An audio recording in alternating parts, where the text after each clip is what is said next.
முன்னேற்ற கழகத்திற்கு அவர்களோட பட்ஜெட்ல பெருசா ஒன்றும் கொடுக்க முடியாத மட்டும் இல்ல, இந்தியாவிலேயே அதிகமாக கடன் வாங்குகின்ற மாநிலமாக தமிழகத்தை உருவாக்கி வைத்திருக்கிறார்கள்.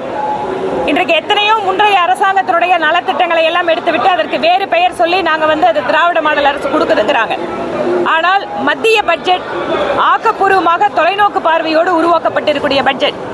இதுல ஒவ்வொரு மாநிலத்தோட பெயரை சொல்லணும்னு அவசியம் கிடையாது. ஏனென்றால் இது ஒட்டுமொத்த நாட்டிற்கான பட்ஜெட் இது.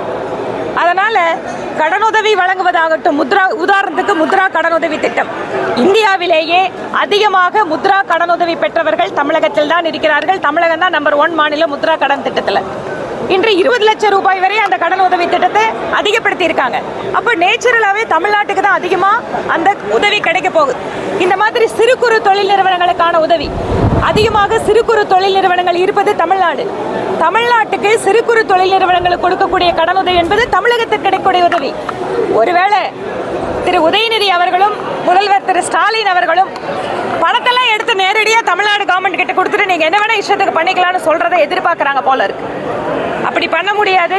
பிரதமர் மோடி தலைமையிலான அரசு யார் ஏழைகள் என்று கண்டறிந்து, யாருக்கு எந்த திட்டம் செல்ல வேண்டும் என கண்டறிந்து அவர்களுக்கு நேரடியாக அதை கொண்டு சென்று சேர்ப்பதில் கடந்த 10 ஆண்டுகளாக சிறப்பாக செயல்படுகிறது. அதனால்தான் தமிழகத்திலே அனைவருக்கும் கழிப்பிட திட்டம், அனைவருக்கும் வீடு திட்டம், இந்த மாதிரி ஒவ்வொரு திட்டங்களுமே விவசாயிகளுக்கு நேரடியாக வருடம் 6000 ரூபாய் கொடுக்கிற திட்டம். அவங்க என்ன எதிர்பார்க்கிறாங்க? நேரடியாக இத்தனை கோடி எடுத்து தமிழ்நாடு கவர்மெண்ட் கையில் கொடுத்துட்டு மீதியை மறந்துடணும்னு எதிர்பார்க்குறாங்க. அப்படி இந்த நாட்டினுடைய மத்திய அரசு அப்படி நடக்க முடியாது, நடக்கவும் மாட்டார்கள். மக்களுக்கு, ஏழை மக்களுக்கு என்ன செய்ய வேண்டுமோ அதை மோடி அவர்களுடைய அரசு அதை நன்றாகவே செய்து கொண்டு இருக்கிறது. அதனால இவர்களுக்கு அரசியலுக்காக இன்னைக்கு பார்லிமெண்ட்ல உள்ளே ஆகட்டும் வெளியிலே ஆகட்டும் இவர்களுடைய அரசு எத்தனையோ விதங்களில் தோல்வி அடைந்திருக்கிறது. பட்டியலினத்தை சார்ந்தவர்கள் அதிகமாக பாதிக்கப்பட்டிருக்கிறார்கள். தமிழகத்திலே சட்டம் ஒழுங்கு அப்படிங்கிறது சந்தி சிரித்துக் கொண்டிருக்கிறது. வளர்ச்சி என்பது குறிப்பாக ஜிஎஸ்டியினுடைய வசூல் எல்லாம், வரி வசூல் என்பது இன்று எத்தனையோ மாநிலங்களுக்கு கீழாக வந்து கொண்டிருக்கிறது. இந்த மாதிரி இத்தனை தோல்விகளையும் மறைப்பதற்காக பிரதமர் மோடி அவர்களுக்கு எதிரான ஒரு அரசியலை இங்கு கட்டமைக்க நினைக்கிறார்கள். இது ஒருபோதும் நடக்காது.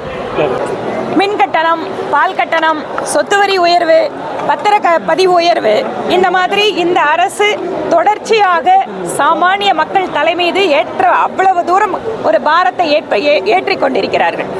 இன்றைக்கு சாதாரண மக்களுடைய வாழ்க்கை அப்படிங்கிறத மிகுந்த ஒரு சோதனைக்குள்ளான ஒரு சூழ்நிலையில் தமிழக அரசு வைத்துக் கொண்டிருக்கிறது.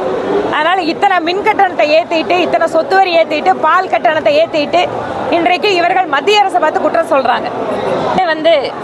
அந்த கட்சியில உதயநிதி அவர்களுடைய புகழை பாடுகின்ற சீனியர் அமைச்சர்களை பார்த்துட்டு இருக்கிறோம்.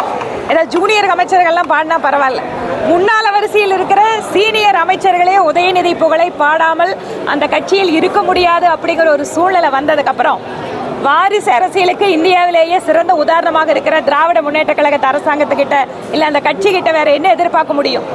ஒவ்வொரு மாவட்ட செயலாளர், ஒவ்வொரு மந்திரியோட பையனை அடுத்த கட்டமா MP ஆக்குறாங்க.